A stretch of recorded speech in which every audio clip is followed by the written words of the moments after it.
Tengo 39 años. Cada tatuaje en mi cuerpo cuenta una historia que preferiría olvidar, pero que Dios ha convertido en testimonio. Cuando me miro al espejo, ya no veo al hombre que fui. Veo cicatrices, sí, pero también veo redención. Y quiero contarte cómo llegué hasta aquí, porque si Dios pudo sacarme a mí de ese infierno, hermano, créeme que puede sacarte a ti de donde sea que estés. Nací en un barrio al norte de México, donde la pobreza no era solo falta de dinero, era falta de esperanza. Mi papá nos dejó cuando yo tenía 7 años. Simplemente se fue una mañana y nunca regresó. Mi mamá trabajaba limpiando casas desde las 5 de la mañana hasta que caía la noche. Y aún así, apenas alcanzaba para el frijol y las tortillas. Éramos 5 hermanos apretados en 2 cuartos de lámina, donde en verano te asabas y en invierno te congelaba. Crecí viendo a mi mamá llorar en silencio. La veía llegar destrozada del trabajo, con las manos agrietadas. Y aún así, se ponía a hacer de cenar para nosotros. Yo sentía una rabia en el pecho que no sabía de dónde venía. Una rabia contra mi papá por habernos abandonado, contra la vida por ser tan injusta, contra Dios por permitir que mi mamá sufriera tanto. A los 11 años, ya andaba en la calle más tiempo que en la casa. En el barrio, los morros como yo teníamos 2 opciones: a morir de hambre o buscar cómo sobrevivir. Y yo elegí sobrevivir. Empecé haciendo mandados para los que movían cosas en el barrio. Nada grave al principio, solo llevaba recados, vigilaba esquinas. Me pagaban más en una tarde que lo que mi mamá ganaba en una semana. La primera vez que le di dinero a mi Yafita, ella me preguntó de dónde había salido. Le mentí. Le dije que había trabajado ayudando en una construcción. Ella me miró con esos ojos que las mamás tienen, esos que ven a través de tus mentiras. Pero estaba tan cansada que decidió creerme. O tal vez decidió no preguntar más, porque sabía que la verdad le iba a doler más. A los 14 ya cargaba pistola. A los 15 ya había jalado el gatillo. No voy a entrar en detalles de lo que hice, porque hay cosas que aunque Dios me haya perdonado, todavía me queman el alma cuando las recuerdo.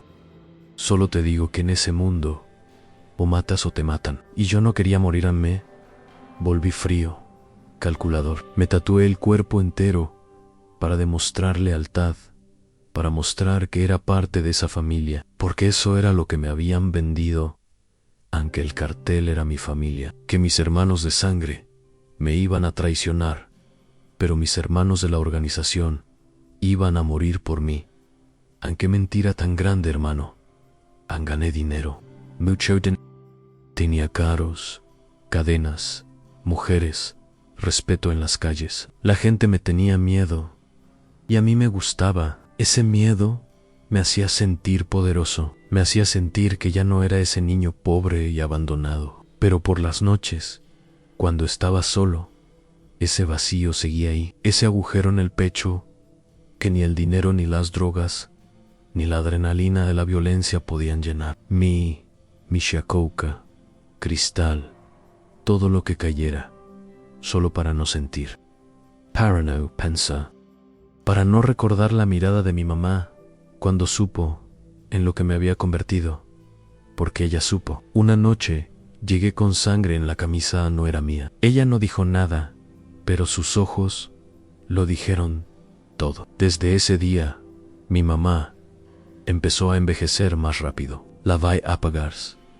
Y yo sabía que era por mi culpa, pero estaba tan metido, tan hundido en ese estilo de vida, que no sabía cómo salir, y tampoco creía que mereciera salir.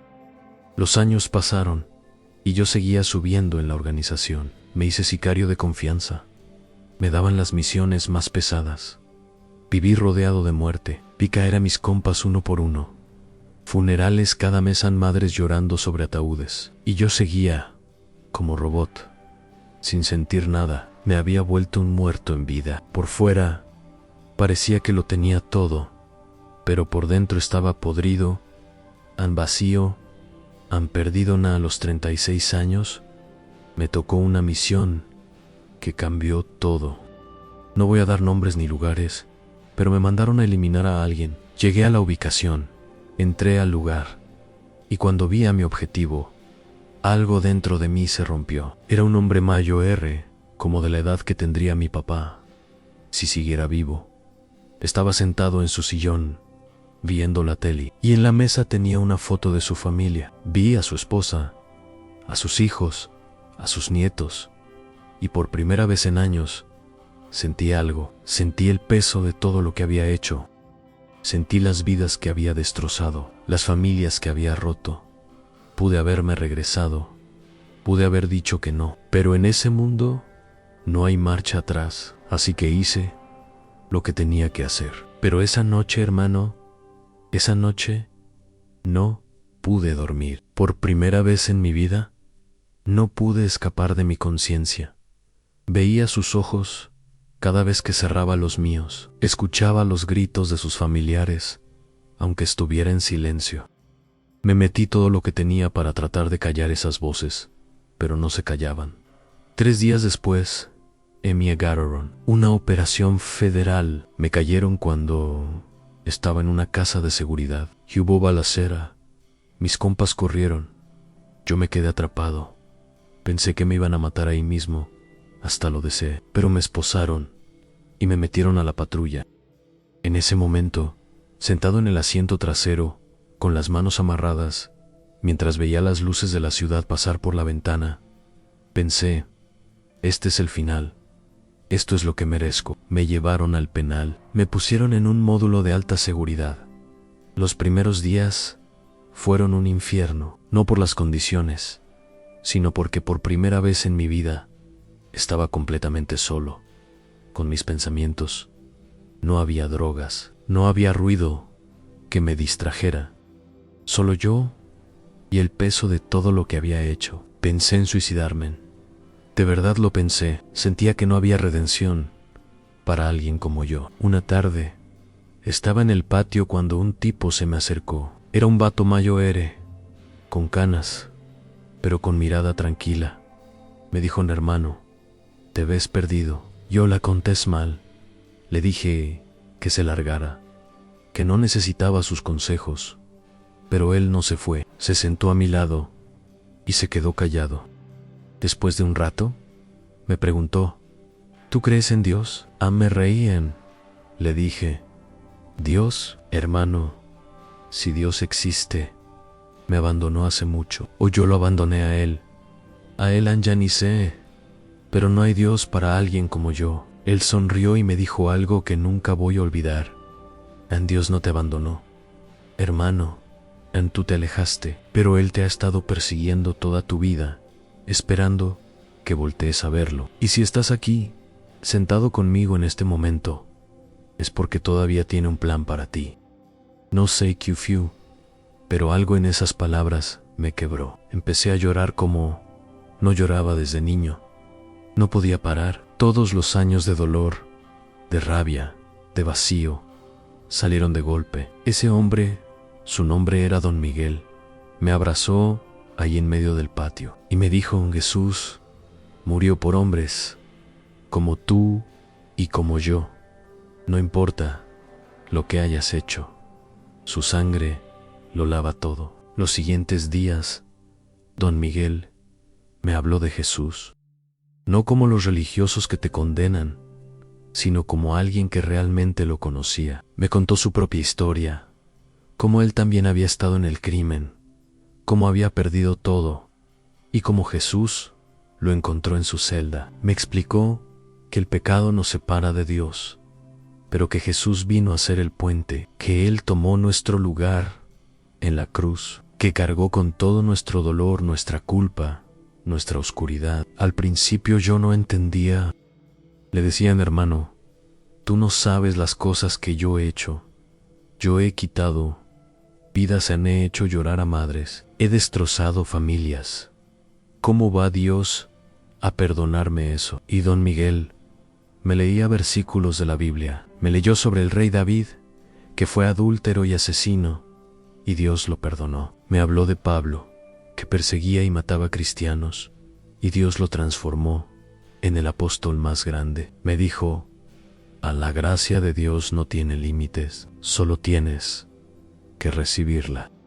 Una noche, solo en mi celda, me puse de rodillas. No sabía ni cómo orar, solo empecé a hablar en Dios. Si estás ahí, si realmente existes, yo necesito que me salves. No puedo más con esto. No puedo cargar con este peso. He hecho cosas horribles. Soy un monstruo. Pero si es verdad lo que dice don Miguel, si es verdad que tu hijo murió por mí, por favor, límpiame, cámbiame, porque yo solo no puedo. Hermano, lo que pasó después, no te lo puedo explicar con palabras. Sentí como si algo se rompiera dentro de mí, como si cadenas invisibles se cayeran. Sentí una paz que nunca había sentido en mi vida. Era como si una luz hubiera entrado a mi celda, aunque todo estaba oscuro. Lloré toda la noche, pero ya no era llanto de dolor, era llanto de liberación. Por primera vez en años, sentí que no estaba solo, sentí la presencia de Dios ahí conmigo. Desde esa noche, todo cambió. No digo que de repente me volví perfecto, pero algo fundamental había cambiado en mi corazón. Empecé a leer la Biblia todos los días. Don Miguel me discipuló, me enseñó a orar, me explicó las escrituras. Empecé a ir al culto que hacían en el penal. Al principio los demás reclusos se burlaban. Me decían que me había vuelto religioso por conveniencia, que era pura actuación. Pero yo seguía firme, porque sabía que lo que había encontrado era real. Le escribí una carta a mi mamá. Le pedí perdón por todo, por haberle fallado, por haber elegido ese camino, por haberle roto el corazón. Le dije que había conocido a Jesús y que Él me estaba cambiando. Pasaron semanas y no recibí respuesta. Pensé que ya no quería saber nada de mí, pero un día me dijeron que tenía visita. Era ella. Mi mamá había viajado 12 horas en camión para verme. Cuando la vi al otro lado del cristal, empecé a llorar. Ella también levantó el teléfono y yo levanté el mío. Lo primero que me dijo fue: hijo, yo nunca dejé de orar por ti, ni un solo día. Le pedía a Dios que te protegiera, que te trajera de vuelta. Y cuando recibí tu carta, supe que Dios había contestado mis oraciones. Esa conversación me destruyó y me reconstruyó al mismo tiempo. Mi mamá me perdonó y me dijo que ella también había aceptado a Jesús años atrás, cuando yo estaba en lo peor, porque era lo único que podía hacer.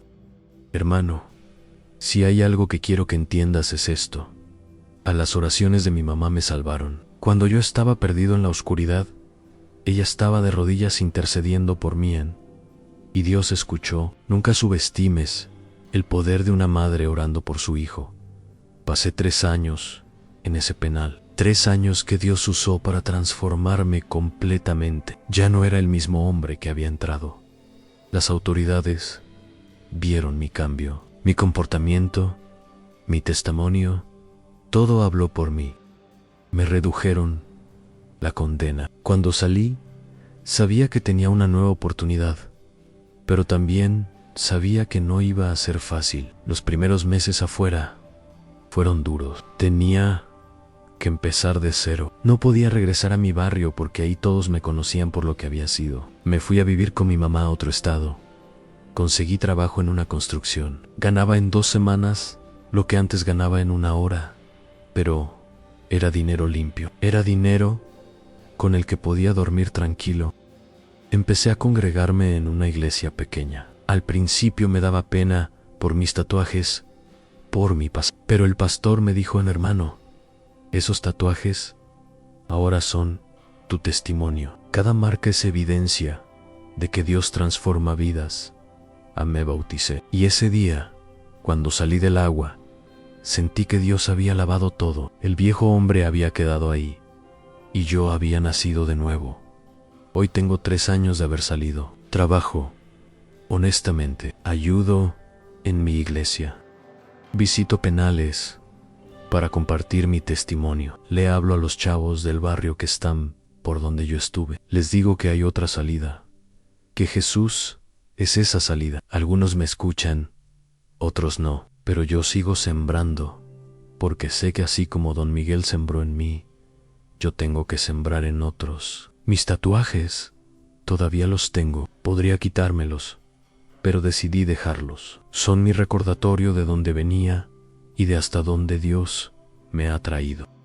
Cuando alguien me pregunta por ellos, tengo la oportunidad de contar mi historia, de hablar de redención, de hablar de un Dios que no te abandona, aunque tú lo hayas abandonado. Sigo luchando con las memorias. Hay noches donde las pesadillas llegan, donde veo los rostros de las personas que hice daño. En esos momentos, me pongo de rodillas y le pido a Dios que me ayude a cargar ese peso. Waylon Hayes me recuerda que Él ya pagó por todo en la cruz, que aunque las consecuencias de mis actos siguen ahí, el castigo eterno ya fue tomado por Jesús.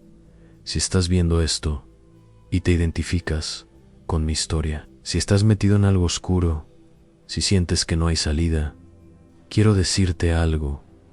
Jesús te está buscando. Ahora mismo, no importa lo que hayas hecho, no importa que tan lejos te hayas ido, Él quiere sacarte de esa oscuridad y traerte a su luz. Yo vi luz donde solo existía oscuridad. Y si Él lo hizo conmigo, lo puede hacer contigo. No esperes a tocar fondo como yo. No esperes a perderlo todo. Hoy mismo puedes voltear a ver a Jesús y decirle: necesito tu ayuda. No puedo solo, en Él te va a escuchar y te va a responder, porque Él no vino por los sanos, vino por los enfermos. No vino por los justos, vino por los pecadores. Vino por hombres como yo. Why vino por ti. Mi nombre es Marco An. Tengo 39 años. Fui sicario. Fui asesino. Fui esclavo del pecado. Pero hoy soy libre. Hoy soy hijo de Dios. Y si yo pude cambiar, tú también puedes. Porque en Jesús, hermano, todo es posible. Él convierte las tinieblas en luz, convierte la muerte en vida y te da un nuevo comienzo, sin importar tu pasado. En que Dios te bendiga y que si estás en oscuridad, hoy sea el día en que veas la luz de Cristo brillando para ti.